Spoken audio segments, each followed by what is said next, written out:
राष्ट्रीय स्वयंसेवक संघ के सर संघचालक माधव सदाशिव गोलवलकर को जम्मू कश्मीर के महाराजा विदा करने भवन से बाहर तक आए और कहा, मैं निश्चित रूप से आपके सुझावों पर ध्यान से सोचूंगा। गुरुजी ने महाराजा से कहा, यह एक अच्छा विचार हो सकता है कि आप राजकुमार को जम्मू भेज दें और स्वयं श्रीनगर में बने रहें ताकि जनता का मनोबल बना रहे।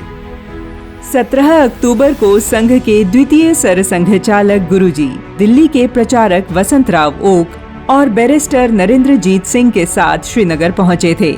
अगली सुबह यानी 18 अक्टूबर को गुरुजी कार में सवार होकर कर्ण भवन की ओर निकल गए। भवन के बाहर जम्मू कश्मीर के महाराजा हरि सिंह और महारानी उनकी प्रतीक्षा में खड़े थे। जैसे ही गुरुजी कार से उतरे, महाराजा और महारानी उनके पैर छूने के लिए झुक गए। गुरुजी के प्रति महाराजा हरि सिंह का यह आदर भाव था। यही कारण था तत्कालीन गृह मंत्री सरदार पटेल ने संघ प्रमुख गुरुजी को उनसे वार्ता करने भेजा था। गुरुजी भवन के अंदर पहुंचे। महाराजा और गुरुजी की कुछ देर मुलाकात चली। दोपहर के भोजन के समय से पहले ही गुरुजी बाहर निकल आए। दोनों के बीच बातचीत क्या हुई, सटीक बात तो कोई नहीं जानता, परंतु भारत में विलय की महाराजा की दुविधा को वे अवश्य ही दूर कर आए थे। महाराजा की चिंता थी कि जम्मू कश्मीर के सभी मार्ग पाकिस्तान से जुड़े हैं, यहाँ तक कि एयरपोर्ट भी लाहौर में ही है। ऐसे में वे यदि जम्मू कश्मीर का भारत में विलय करते हैं तो यातायात अवरुद्ध हो जाएगा, जनता को परेशानी झेलनी पड़ेगी।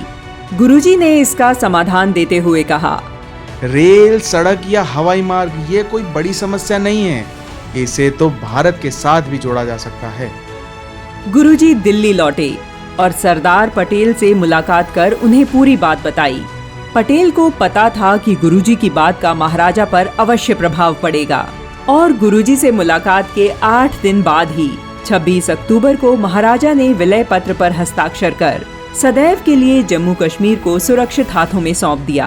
हालांकि महाराजा हरि सिंह नेहरू की नीतियों को नापसंद करते थे, जबकि वे कहीं न कहीं सरदार पटेल की बात पर भरोसा करते थे और ये सच भी साबित हुआ। 70 वर्षों तक जम्मू कश्मीर के लोग बदहाली में जीते रहे। पाकिस्तानी घुसपैठ कर आतंक फैलाते रहे, परंतु जैसे ही सरदार पटेल जैसे कड़े निर्णय लेने वाली सरकार केंद्र में आई, जम्मू कश्मीर में भारतीयता की बयार बहने लगी। जो युवा चंद पैसों के लालच में आकर कुछ वर्ष पहले तक गोला बारूद की भेंट चढ़ते थे, आज वही युवा सेना में भर्ती होकर अपने राज्य की, देश की शान बढ़ा रहे हैं।